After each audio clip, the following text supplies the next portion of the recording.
Hi everyone, and welcome back to my channel, the best place for product design, career growth, and motivation.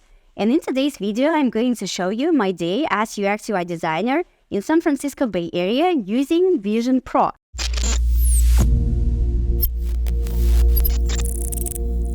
Today, I decided to give a Vision Pro a try for my job as a designer. After spending some time watching videos on YouTube about it, I thought why to not give it myself and see what it's all about. So I'll share with you not only what I thought about it, but also what I tried using it for and ultimately why I ended up returning it. To be honest, my decision to purchase Vision Pro was quite impulsive after I tested it out at the Apple Store. They offered demo sessions there, which I highly recommend if you are curious about it. Before getting my hands on Vision Pro, I had already explored various VR glasses at CES Show in Las Vegas. There, the company Calibers presented their VR glasses and ecosystem. Using it, I tried going shopping in a VR build store and also attended a K-pop concert, which completely blew my mind. I haven't previously considered this use case for VR. At the concert, you can choose different places to stand, for example, right in front of the stage or even on the stage. You can see different VR confetti and fireworks all the time, which is important to mention because I will talk about it at the end of this video too. So I felt pretty confident in my understanding of VR technology. However, trying out Vision Pro completely challenged my previous notions. So,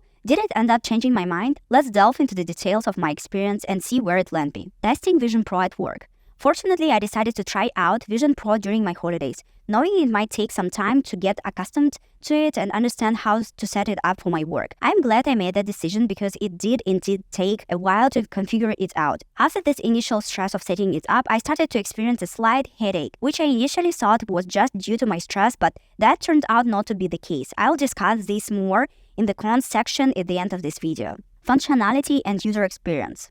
Vision Pro functionality is truly impressive. Its gestured control system enables seamless switching between applications and tasks, transforming multitasking from a mere possibility into enjoyable experience. The eye tracking system stands out as a particularly noteworthy. You merely look at the button you wish to select and the system detects your gaze and activates it. This feature sets Vision Pro apart from other VR devices that rely on additional handheld controllers, often called active strap, marking a significant game changer for me and as I understand for others too. Mark Zuckerberg humorous feedback about wishing he had incorporated such technology into the Quest 3 and now aiming to introduce something similar in their next version highlights its potential impact. I wonder if he expected us to believe that they initially omitted this amazing feature from their product. Using your hands just like you do in everyday life feels very natural and intuitive. Since we're all designers here, let me talk a bit about UX design next and how users are meant to interact in VR space. Let's explore how some features work, starting with onboarding process.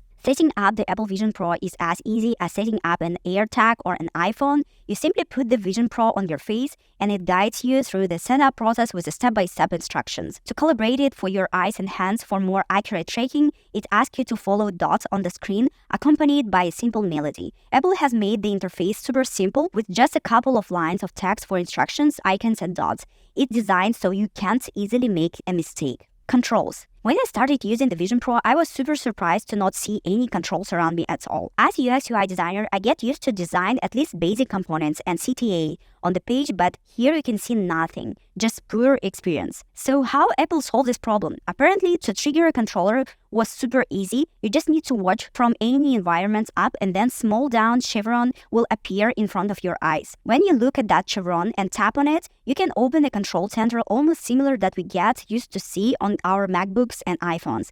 I think this is super convenient and easy to use interaction. Also, if you tap on the physical button on the Vision Pro, you will trigger the launchpad with all the apps available for you. UX specifics. One detail I found particularly interesting in the unique way of reordering and closing the screens, which differs from web design. Normally on the web, you have a toolbar at the top of the browser with a close button and the ability to drag the window to reorder it. On the Apple Vision Pro, instead of the familiar controls, there's a small dot and a long bar at the bottom of each window. To close a window, you look at this dot and it transforms into X button. If you look at the bar, it comes highlighted and you can move the window to where you want. I wouldn't have known this without the Apple Assistant showing me during the demo. It's a new approach but very intuitive and easy to use. Using this device made me think of the quote, "Good design is obvious, great design is transparent" by Joyce Pareno. Typing. Typing was the most challenging aspect for me. There are 3 ways to type: using voice, which obviously isn't suitable for the longer text often needed for work, by looking at the letter you want to type and making typing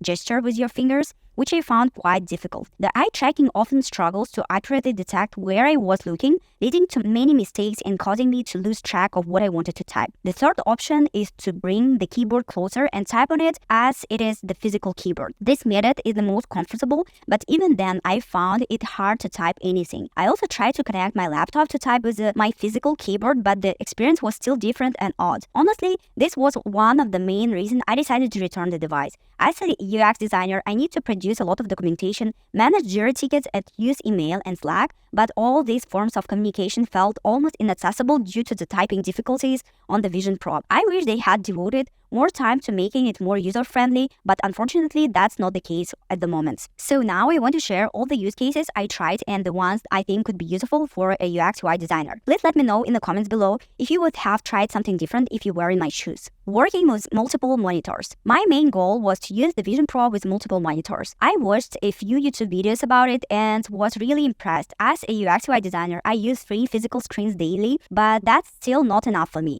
Typically, I use one screen for Figma, another for prototyping, and another for UX briefs, Slack, Zoom, Calendar, and Gmail. I prefer having everything open at the same time, and what I do now is split screens so that they can be used for different windows. However, because of the splitting, the windows become smaller and it's not comfortable. I thought the Vision Pro would effortlessly replicate the multiple monitor setup, allowing me to drag windows and applications across a vast virtual workspace. It felt like having an ultimate array of screens all within my field of view. Unfortunately, I wasn't able to achieve this. First off, it only allowed me to open the web browser, specifically Safari. I use the Figma application because it has more features, so I tried syncing my Vision Pro with my laptop to open Figma, and that was a mistake. It only allowed me to open one screen at a time. That meant I had to open all the Safari screens separately from the Vision Pro, but I couldn't do it. That's because I can't open my work files from a personal device. So I ended up just opening my personal Figma for the book I'm writing now. I was also able to open the Safari window for looking at the other book covers for inspiration. I think you can open Apple Music, Spotify, YouTube to watch movies simultaneously, but you can't work on it. At least not now, because they don't have a feature that allows you to open working MacBook windows on more than one screen. So for my work, it was completely useless. Lunch break cooking. At that point, I was so exhausted by the Apple Vision Pro that I decided it was time to take a break and cook lunch while testing it. It turned out to be an incredibly interesting experience. I was able to open a cooking app right in the front of my cooking space and find an easy recipe of eggs. Then I opened YouTube on a different screen to listen to music, and simultaneously I could see the screens and my kitchen and cook. This was the most amazing experience because in real life I usually wear headphones and play a movie in the background while moving around and cooking. Unfortunately, I can't watch the screen because my phone is small. Here it felt like I was standing in a movie theater in my kitchen. I was super impressed by this experience and how it made me feel. Afterward, I simply moved all my screens to the dining area and enjoyed my eggs in front of the video. I imagined this setup could easily be used for a Zoom meeting while you are eating instead. So I can't say anything bad about this use case. It gets an A+ from me. Meditation. Being a UX UI designer can be really stressful. That's why when I first saw this Vision Pro nature simulation environment, I immediately realized it could be an incredible tool for meditation. Imagine meditating in the middle of a lake surrounded by mountains, all from the comfort of your home office. Then you hear the soothing sounds of the birds, feel the rain on your face, all during the quick break in the middle of your workday. That would be amazing. Apple offers plenty of different environments to choose from. For example, a winter scene in Yosemite, Joshua Tree, mountains with clouds, and even meditation on the moon. Sounds interesting, right? Unfortunately, I can't fully convey the emotions I experienced through a 2D video on YouTube right now, but believe me, the nature scene look very realistic. You can see pixels or any graininess in the picture, and it looks so real that your brain is tricked into believing it's actually there. Zoom meeting. Next, I'll discuss Zoom meeting and creating your own persona. I was eager to explore the persona feature on the Vision Pro, but unfortunately, I couldn't make it work. With a large family like mine, you would expect $3,500 device to accommodate everyone. Sadly, that wasn't the case. My husband was the first to use it, automatically becoming the device owner, which made the rest of us guests. Guests are unable to create a persona. It was incredibly disappointing. After spending 2 days setting it up and considering the headaches I got every time I used the Vision Pro, I decided it wasn't worth it to reset everything just to try out the persona feature. From what I have heard, it's not fully developed anyway, so I suppose the video calls are fine without it, even if it means that people will see you in the goggles. And the last use case I want to talk about is entertainment. As I mentioned at the start of this video, I experienced concerts with VR glasses at CES Show in Las Vegas last year, and it was amazing. But for those concerts, I could tell by the graphics quality that they were artificial. However, watching an Alicia Keys concert with the Vision Pro was truly amazing. Firstly, I have never been in an artist's rehearsal room, and for me, it felt like a behind-the-scene area where all the magic happens. The video quality was so incredible that I couldn't even tell that it wasn't real. Honestly, after watching the music video several times, I completely forgot I was sitting on the couch in my home office, surrounded by my daughter. I was totally into this music until my husband asked me how long I would be using the Vision Pro. This experience was just as amazing as watching immersive movies on it, which I will talk about next. What I discovered on the Vision Pro is a set of pre-created Vision Pro-specific immersive movies available through the Apple TV app. It was an incredible experience, and I tried all of them. I will start by talking about the dinosaur short 3D movie. It might seem very standard on YouTube, but in reality, it looks and feels like you are sitting in the same room with the dinosaur. The fact that it can see you and react to you makes interacting with it very interesting. The butterflies and dinosaur could react to your movement and adjust their position based on where you are, and it's an amazing experience that I suggested everyone to try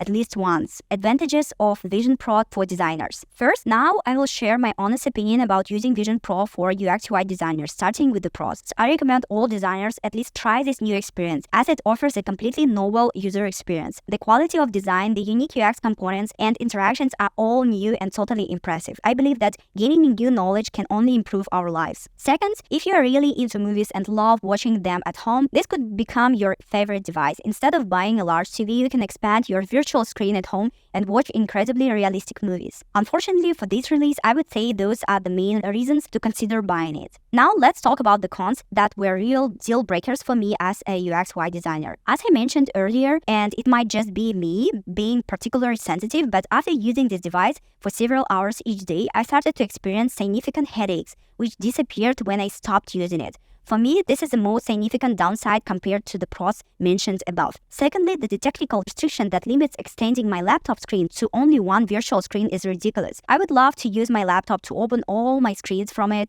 and be able to expand them across more than one screen. Using apps like Spotify and YouTube isn't useful for me at work at all, and in fact, it's distraction. I would prefer to have all of my work-related screens open like Figma files and my work documentations. Currently, this isn't possible, which makes it not worth the money for me. Next, and obviously, if the device can help with my work, it's not worth the investment for me. $3,500 is too much for something that only used for entertainment. Next, some features were really difficult to use. For instance, to record in 4K quality, I needed my husband to help to enter developer mode and figure out how to record it. It's strange. I can easily record my screen on MacBook, so why isn't this functionality readily available here? Lastly, a significant downside to the Vision Pro is that it's a very new device with not many apps available. For example, if you are buying it for entertainment, there aren't many games available, no concert recorded specifically for Vision Pro, and the ecosystem is entirely new. It might take time for the market to catch up, and I think we might just wait for the next generation of this amazing device. Conclusion. As my day ends, it's clear that the Vision Pro could be more than just a tool. It could be a companion that enhances every aspect of my professional and personal life. The way it seamlessly blends technology into daily tasks, its intuitive user experience, and the ability to switch between tasks without losing focus are impressive. I believe the Vision Pro could set a new standard